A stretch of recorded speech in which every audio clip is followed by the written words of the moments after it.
Good morning and welcome to St John's Every Day. Lately we've heard a lot about the government furlough scheme. The word furlough originally denoted leave of absence for a member of the armed forces or for a missionary. My sister-in-law was a missionary doctor in Sudan, and she and her nurses were given an equal allowance to live on.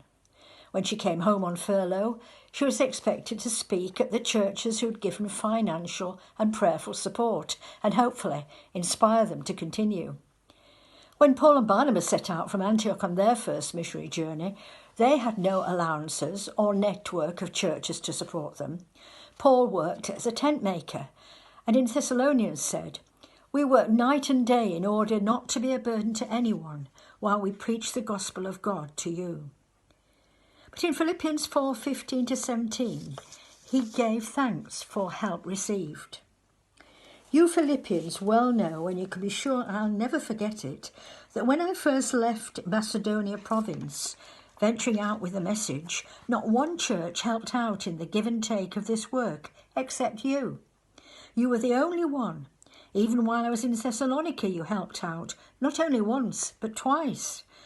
Not that I'm looking for handouts, but I do want you to experience the blessings that issue from generosity. One Anglican writer wrote about television.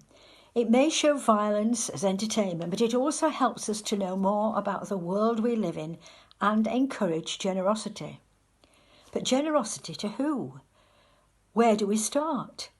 We may all have our pet charities, and some are literally just that, pet charities.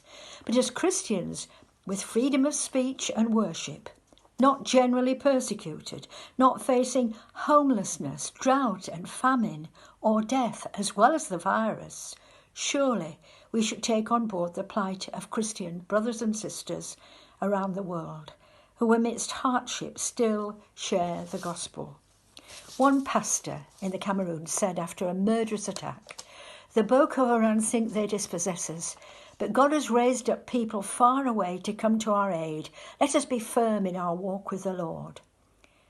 And Paul himself says in Galatians 6, "Therefore, as we have opportunity, let us do good to all people, especially to those who belong to the household of faith." Amen.